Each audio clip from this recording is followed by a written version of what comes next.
அக்கா உங்களை நினைச்சுக்கிட்டே தூக்கமே வரலங்கிறாங்க. உங்களை பார்க்காம என்னால சாப்பிட முடியலன்னு சொல்லுவாங்க. கணவன் மனைவியா சேர்ந்து கூட நீங்க ஏமாற வேண்டியிருக்கும். உங்களுக்கு ஏதோ பெருசா அன்பளிப்பு கொடுக்கிற மாதிரியே பேசுவாங்க. உங்கள்கிட்ட இருக்கிறத சுரண்டி எடுத்துருவாங்க. நீங்க ஏமாந்து போயிடுவீங்க. ஏமாந்ததுக்கு அப்புறம் தான் தெரியும், இந்த மனுஷி இப்படி ஏமாத்துவான்னு நான் எதிர்பார்க்கவே இல்லையே. அப்படிப்பட்டவங்கள்ட்ட நீங்க கொஞ்சம் எச்சரிக்கையா இருக்கணும். இவங்க தான் உங்க கடவுளுடைய ஆசீர்வாதம் வர்றதுக்கு தடையா இருக்கிறாங்க. அது யாருன்னு கொஞ்ச நேரம் கண்ணை போட்டீங்கன்னா தானா வந்துருவாங்க முன்னாடி. கொஞ்ச நேரம், ஒரு நிமிஷம் கண்ணை மூடி யோசிச்சீங்கன்னா யார் நம்மளை பாராட்டிக்கிட்டே இருக்காங்க அவங்கள கொஞ்சம் யோசிச்சு பாருங்க. அவங்களா கூட இருக்கலாம். அது உங்க கூட பிறந்தவங்களா இருக்கலாம், சொந்தக்காரவங்களா இருக்கலாம், வாழப்பாடி சாமியாரா இருக்கலாம். நினைச்சுக்காதீங்க, நான்லாம் இல்லை. சரியா? உண்மையிலேயே அன்புக்குரியவர்களே, இவங்கதான் நம்மளை ஏமாத்துறாங்க. இவரா இப்படி, இந்த மாமா இப்படின்னு நினைக்க தோணும் உங்களுக்கு. இவங்களுக்கு கூட நேரத்தை செலவு பண்ணதுக்கு பதிலாக கடவுளுடைய கோயில்ல போய் ஒரு ஜெபம் சொல்லி இருக்கலாமேன்னு தோணும். அந்தோனியார்கிட்ட கொஞ்ச நேரம் வேண்டி இருக்கலாமேன்னு தோணும். நீங்க கோயிலுக்கு கூட வராம இவங்க கூட நேரத்தை செலவு பண்ணியிருப்பீங்க. கோயிலுக்கு கூட வராம இவங்க கூட ஊர் சுத்தி இருப்பீங்க. இவங்க கூட துணி எடுக்க போயிருப்பீங்க. இவங்க கூட நகை எடுக்க போயிருப்பீங்க. இவங்க கூட ஜாலியா உட்கார்ந்து பேசிக்கிட்டு இருந்திருப்பீங்க. அவங்க எல்லாம் உங்க கண்ணுக்கு நல்லவங்களா தெரிஞ்சிருப்பாங்க. ஆனா உங்க ஆசீர்வாதத்தை முழுசா பிளாக் பண்ணவங்க அவங்கதான். விஷம் உள்ள மனிதர்கள் உங்களுக்கு கடவுளின் ஆசீர்வாதத்தை வரவிட மாட்டாங்க. குடும்பத்தையே காலி பண்ணிடுவாங்க. உண்மையாவே நெருக்கமா இருப்பாங்க. இன்னைக்கு நல்லா யோசிச்சு பாருங்க. டிவியில வர நிறைய நியூஸ், நிறைய செய்திகள்லாம் கூட இருந்த நண்பர்கள் தான். வேலை செய்யற இடத்துல உடன் பணி செஞ்சவங்க தான். நம்பி யார்கிட்ட நாம ஒப்படைச்சோமோ அவங்க தான். குடும்பத்தை காலி பண்ணிட்டு போயிட்டே இருப்பாங்க. விஷம் உள்ள பாம்பை போன்ற மனிதர்கள் உங்கள் ஆசீர்வாதத்திற்கு தடையாக இருக்கிறார்கள். முதல் பாயிண்ட். இரண்டாவதாக அன்புக்குரியவர்களே, எரேமியா 5:21. கடவுளுடைய ஆசீர்வாதம் நமக்கு வர்றதில்லைங்க. உண்மையாவே இவங்களாம் தடை செய்யறாங்க. எரேமியா 5:21 எடுங்க பாப்போம்.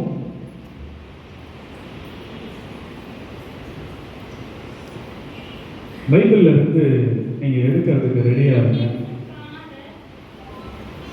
எஸ். கண்ணிருந்தும் காணாத, காதிருந்தும் கேளாத, மதிக்கெட்ட மக்களே கேளுங்கள்.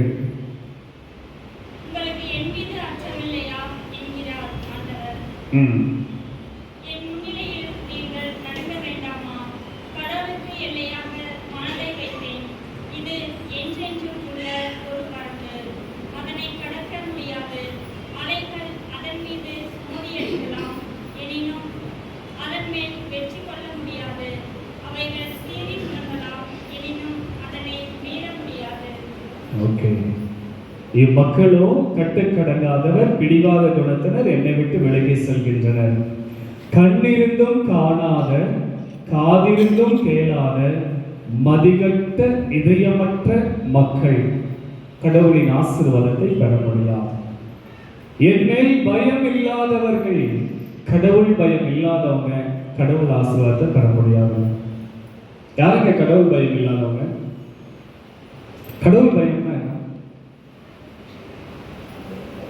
கடவுள் பயம்னா என்ன? பேயை பார்த்தா பயப்படுறோமா? ஏங்க பதிலே யாருமே சொல்ல மாட்டீங்க. தூக்கம் வருதா? டைம் ஆயிடுச்சா? பேயை பார்த்து பயப்படுறோமா, பயம் இல்லையா? யாருக்கெல்லாம் பேயை பார்த்தா பயம் இல்லை? கை தூக்க பார்ப்போம். பாருங்க, பேயை பார்த்தா பயம் இல்லையாம்மா? பெத்தராயிங்க பாளையமாம்மா நைட்டு ஒரு 12 மணிக்கு அனுப்பி வைக்கிறேன். சரியா? தயாரா இருக்கு. பேயை பார்த்தா பயம் இல்லை, நாயை பார்த்தா பயம் இல்லை, எதை பார்த்தாலும் பயம் இல்லை. அதனால கடவுளை பார்த்தாலும் பயம் இல்லை. அப்படின்னு இருந்தா அவங்களுக்கு ஆசீர்வாதம் தடையாக இருக்கும். யாருக்கு வேணாலும் பயப்படுங்க, அது ஓகே. ஆனா கடவுளுக்கு பயப்படுங்க. கடவுளுக்கு பயப்படுறதுன்னா என்னங்க? ஏன் யாரையும் முறைக்கிற மாதிரியே பாக்குறீங்க என்னை பார்த்தா? கடவுளுக்கு பயம்னா என்னங்க? எப்படிங்க கடவுளுக்கு பயப்படுறது? ஐயோ கடவுள் அப்படியா? எப்படி? நாம் தப்பு செஞ்சா கடவுள் தண்டிப்பார்னு ஒரு உணர்வு இருக்கு பாத்தீங்களா? அதாங்க கடவுள் பயம். யாரையாவது ஏமாத்திரன்னு வைங்க, ஒருத்தர் 100 ரூபா கொடுத்தாங்க, 10 ரூபாயா 10க்கு 100 ரூபா கொடுத்தாங்க, திருப்பி கொடுக்கும்போது 90 ரூபா தாங்க இருந்துச்சு அப்படின்னு கொடுக்கும்போது மனசாட்சி ஒன்று சொன்னோம். என்ன சொல்லுவோம்? வாங்கிட்டு 100 ரூபா கொடுக்கறது 90 ரூபாயா, தப்பு செய்யற அப்படின்னு மனசு சொல்லும் பாத்தீங்களா? அது யாருடைய குரல்? கடவுளுடைய குரல். மனசாட்சி கடவுள், அவ்வளவுதான். இந்த மனசாட்சி நீங்க ஒவ்வொன்றும் செய்யும் பொழுது தப்பு அப்படின்னு சொல்லி அதுக்கு தாண்டியும் நீங்க செய்றீங்கன்னா உங்களுக்கு கடவுள் பயம் இல்லைன்னு அர்த்தம். இந்த வழியில போனா டேஞ்சர்னு தெரிஞ்சும் போறோம் பாத்தீங்களா? போகாதுன்னு மனசு சொல்லும், ஆனாலும் போறோம் பாத்தீங்களா? அப்ப கடவுள் பயம் இல்லைன்னு அர்த்தம். கடவுள் பயம் இல்லைன்னு அர்த்தம். பக்கத்து வீட்டுல சண்டை, பயங்கரமான சண்டை நடந்துகிட்டு இருக்கு கணவன் மனைவிக்கு மத்தியில. இந்த வீட்டுல இருந்து அந்த வீட்டுக்காரம்மா சொல்லுது, ஐயோ போயா, பக்கத்து வீட்டுல சண்டை பயங்கரமா நடக்குது, புருஷன் பொண்டாட்டி போட்டு அடிச்சுக்கிட்டு இருக்கான் போல் இருக்கு, பயங்கரமா சத்தம் கேட்குது, போயா போயான்னு தள்ளுது. இவன் சொல்றான், நான் ஏற்கனவே போயிட்டு வந்ததுக்கு தான் சண்டை நடந்துகிட்டு இருக்கு.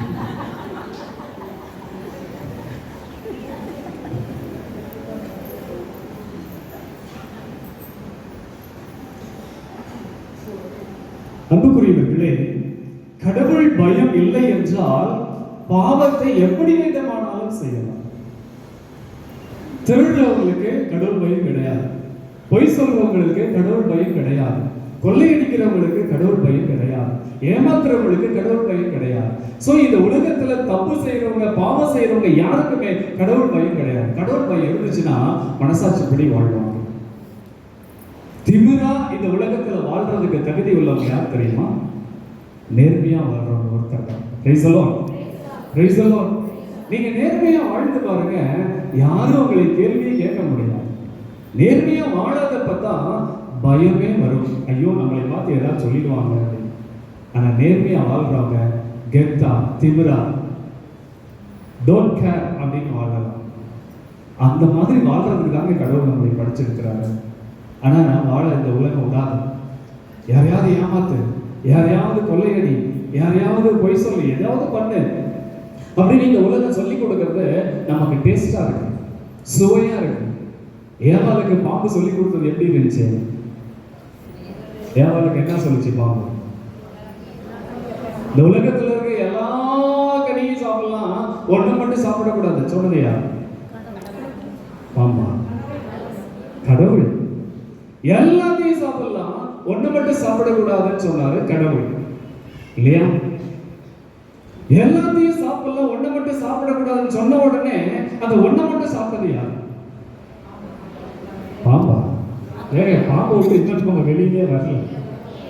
யாரு? எல்லாத்தையும் சாப்பிடு அப்படின்னு சொன்னதுக்காக போய் எல்லாத்தையும் ஒரு ரவுண்ட் சாப்பிட்டுட்டு வந்துட கூடாது. ஒண்ணு மட்டும் சாப்பிடாதுன்னு சொன்ன உடனே அதை தான் போய் சாப்பிடுவோம் இல்ல? ரெண்டு வார்த்தை, சாப்பிடு சாப்பிடாத. சாப்பிடு அப்படின்னு சொன்னதுக்கு எத்தனை ஆப்ஷன் இருந்துச்சு? எவ்வளவு சாப்பிடலாம்னு சொன்னார் கடவுள்? எல்லாத்தையும் சாப்பிடலாம். சாப்பிடாதுன்னு சொன்ன இடத்துல எத்தனை இருந்துச்சு? ஒன்னே ஒண்ணுதான். எப்ப சாப்பிடுன்னு சொன்ன இடத்துல ஆயிரக்கணக்கான பழத்தை வச்சுட்டு சாப்பிடுன்னாரு, அதெல்லாம் விட்டுட்டு சாப்பிடாதுன்னு சொன்னதுல ஒரே ஒரு பழத்தை வச்சாரு, அதை போய் சாப்பிடு. இது எப்படி இருக்குது? சாப்பிடாதுன்னு சொன்ன ஒன்ன போய் சாப்பிட்டியே, சாப்பிடுன்னு சொன்னதுல ஒரு 10 பழத்தையாவது சாப்பிட்டு பார்த்தியா? சாப்பிட்டு பார்த்தியா?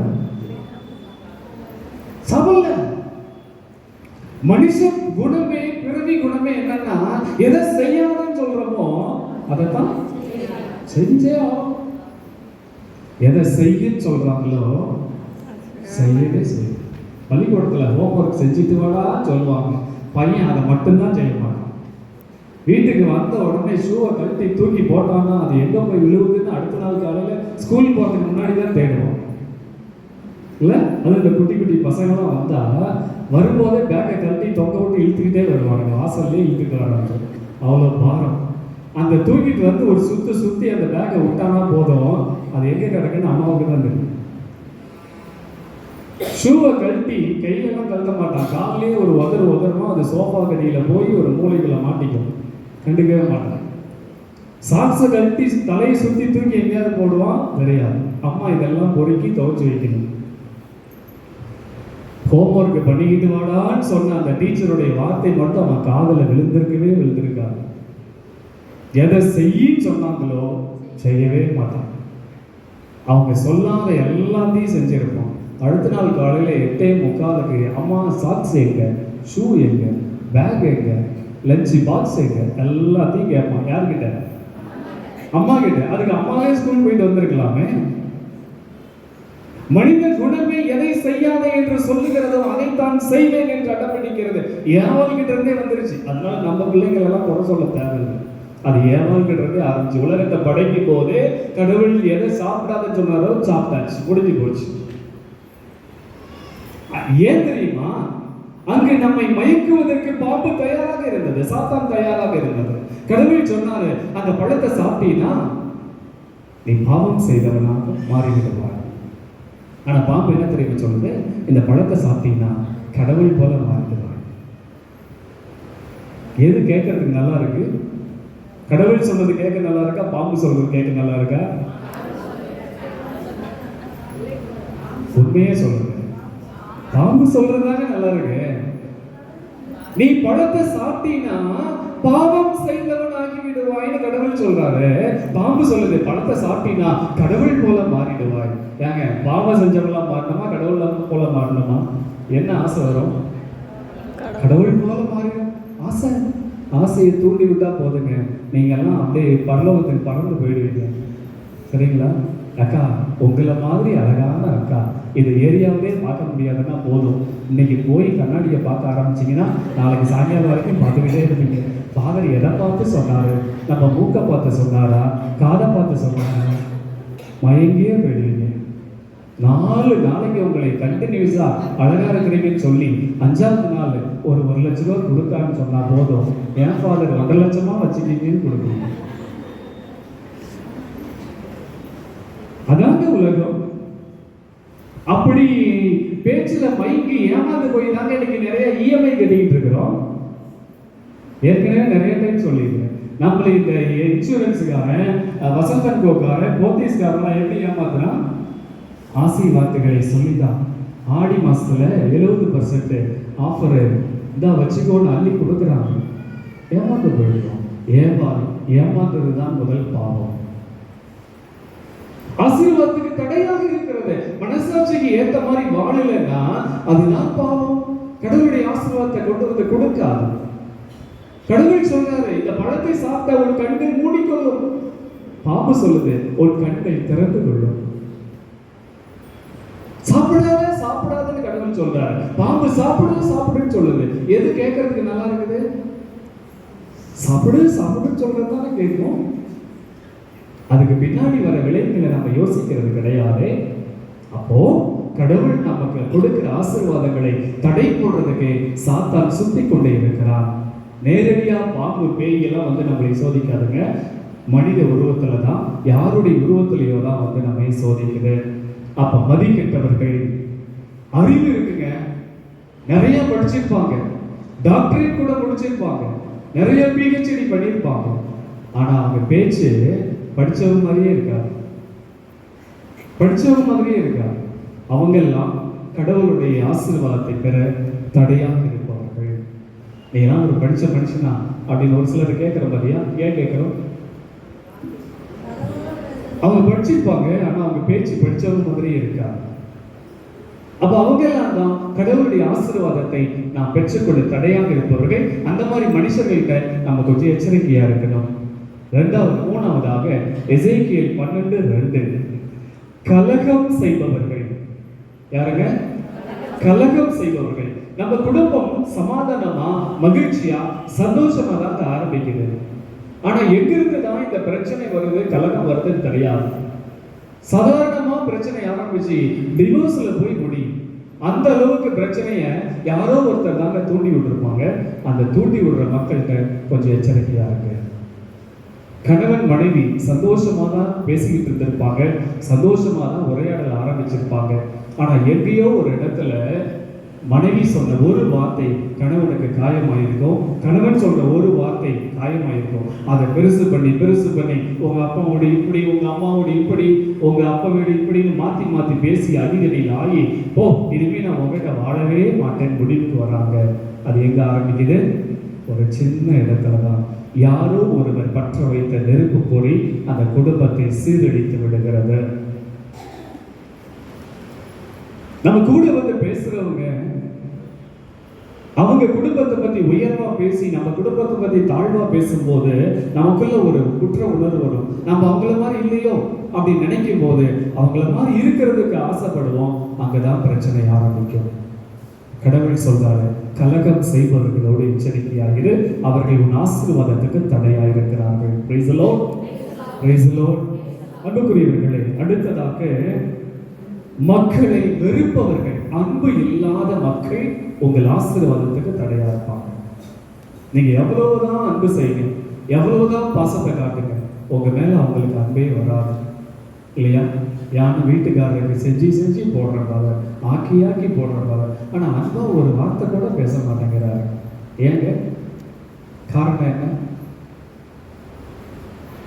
காரணம் என்னங்க? நம்ம வீட்டுக்காரருக்கு அன்பை அள்ளி அள்ளி கொடுங்க, அவர் கண்டுக்கவே மாட்டேங்கிறாரு. என்னங்க காரணமா இருக்கும்? எல்லா வீட்லயும் இந்த பிரச்சனை இருக்குங்க. எங்க வீட்டுலாம் இல்ல ஃபாதர் அப்படின்னு மாதிரி நீங்க உட்கார்ந்து இருந்தாலும் முகத்துல இருந்து நல்லா தெரியுது, டார்ச் லைட் அடிச்ச மாதிரி இந்த வீட்டுல இந்த பிரச்சனை இருக்குன்னு.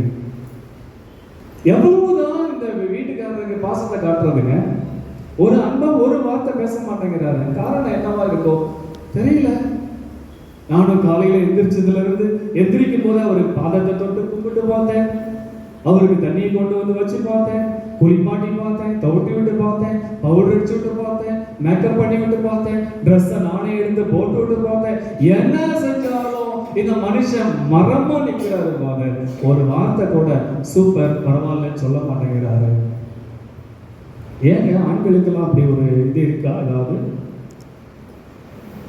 ஏன் கணவன்கள் மனைவியிடம் நீங்க வச்ச சாம்பார் நல்லா இருக்கு, நீ எடுத்து கொடுத்த ட்ரெஸ் நல்லா இருக்கு, நீ எடுத்து கொடுத்த செப்பல் நல்லா இருக்கு அப்படிங்கிற வார்த்தையை அவ்வளோ சீக்கிரமா பயன்படுத்துறது இல்லை. காரணம் என்னவா இருக்கும்? அக்கா நீங்க தான் சொல்லுங்க. நீங்க என்னதான் டேஸ்டா சமைச்சு போட்டாலும் ஒரு வார்த்தை கூட பாராட்டி சொல்ல மாட்டேங்கிறாருன்னா அவருக்கு என்னதாங்க பிரச்சனை? இல்ல ரிஸ்க் எடுத்து யூடியூப் ஓபன் பண்ணி அடுப்பில் வானலியை வைக்கவும், எண்ணெய் ஊற்றவும், கடுகை போடணும்னு பார்த்து செஞ்சு கொடுத்தேன் ஃபாதர். கண்டுக்கவே இல்லை ஃபாதர். ஆனா அதே பக்கத்து வீட்டுக்காரி கொண்டு வந்து ஒரு குழம்பு கொடுத்தா ஃபாதர், என் வீட்டுக்காரர் 3 நாளா வச்சு சாப்பிட்டுக்கிட்டு இருக்கிறாரு ஃபாதர். அது மட்டும் எங்கெங்க வந்துச்சு? இனிமே பக்கத்து வீட்டுல இருந்து குழம்பே வாங்கக்கூடாதுன்னு முடிவு பண்ணிட்டேன் ஃபாதர். பக்கத்து வீட்டு குழம்பு ஏன் அவ்வளோ டேஸ்டா இருக்கு, நம்ம வீட்டு குழம்பு டேஸ்டே வரமாட்டேங்குது இல்லை? நிறைய வீட்டில் அதாங்க பிரச்சனை. நீங்க வேணா ஒரு 10 நாளைக்கு சமைக்காம பக்கத்து வீட்டுக்காரம்மாட்ட சொல்லிட்டு போங்க, சந்தோஷமா இருப்பார் வீட்டுக்காரர். வெளியில போன மனைவி வீட்டுக்கு வராங்கனாலே வீட்டுக்காரர் கருக்குன்னு இருக்கு, சே அதுக்குள்ள வந்துட்டாலே. இதெல்லாம் குடும்பத்தில் இருக்கிற பிரச்சனைகள். காரணம் என்ன தெரியுங்களா? கலகம் ஊட்டுவதற்கு சாத்தான் சுற்றி கொண்டிருக்கிறார். அன்பு இல்லாத மனிதர்கள், வெறுப்பை மட்டுமே விதைக்கிற மனிதர்கள், இவர்கள் மத்தியில் வாழக்கூடியவர்களுக்கு ஆசீர்வாதம் தடையாகிறது. ஒரு காய்கறி கடையில தக்காளி பழம் அழுகி போச்சு, தூக்கி போட்டார். அழுகி போன தக்காளி பழம் தானே தூக்கி போட்டு வெறுப்பா அவர் போயிட்டார். ஆனா அந்த தக்காளி பழம் என்ன தெரியுமா செஞ்சு? விழுந்த இடத்துல வேர் பிடிக்க ஆரம்பிச்சது. மழை பெய்தது, அந்த தண்ணியை பயன்படுத்திடுச்சு. அந்த பக்கம் போற வரவங்க நடக்கும் போது அந்த இடம் மண்ணெல்லாம் ஃப்ரீ ஆகுது. மண்புழுக்கள் வந்துச்சு. அந்த மண் இன்னும் நல்லா ஃப்ரீயானுச்சு. தக்காளி வேர் விட ஆரம்பிச்சது. வேர் விட ஒரே தக்காளி தோட்டமாகவே மாறி போச்சு. காய்கறி கடை பக்கத்துல காய்கறி கடைக்காரன் பார்த்தான், என்ன இவ்வளவு தக்காளி செடி வந்திருக்கு. கொஞ்ச நாள்ல அந்த தக்காளி செடி நல்லா வளர்ந்து கனி விட்டு ஒரு கிரேடு நிறைய தக்காளி பறிக்கிற அளவுக்கு காய்கறி கடை பக்கத்திலேயே பெரிய தக்காளி தோட்டமே வந்துருச்சு.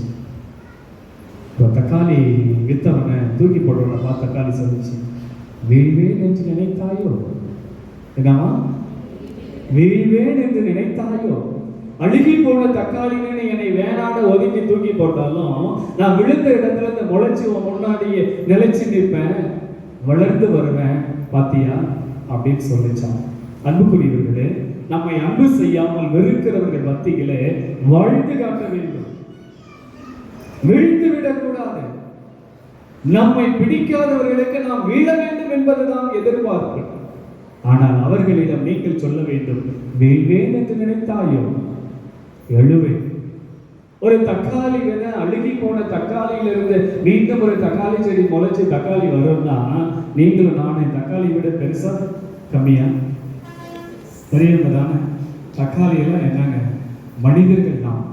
நம்மை தூக்கி போடுறவங்க, வெறுக்கிறவங்க, வேணான்னு ஒதுக்குறவங்க மத்தியில மண்ணோட மண்ணா போகணுமா, அந்த மண்ணுல இருந்து எந்திரிச்சு நிக்கணுமா? எந்திரிச்சு நிக்கணுங்க. அதுக்கு தாங்க கடவுள் ஆசீர்வாதம் கொடுக்கிறாரு. அதனால எப்படி வெறுத்துட்டாங்க, தூக்கி போட்டாங்க, ஒருபோதும் மனசை உடைஞ்சிடாதீங்க, ஒருபோதும் சங்கடமா இருந்துடாதீங்க. உங்க சந்தோஷத்தை உங்களை தவிர வேற யாராலும் எடுக்கவே முடியாது. இந்த உலகமே எதிர்த்து நின்னாலும் உங்களுக்கு உள்ளார்ந்த ஒரு சந்தோஷத்தை கடவுள் கொடுக்கிறார். நீங்க சந்தோஷமா இருக்கணும். இவங்களை அவங்களை அப்படின்னா யாரையும் குறைய சொல்லாதீங்க. கடவுள் என் கூட இருக்கிறார், சந்தோஷம் சொல்லுங்க. ஒரு கணவன் மனைவி சண்டை போட்டுக்கிட்டாங்க,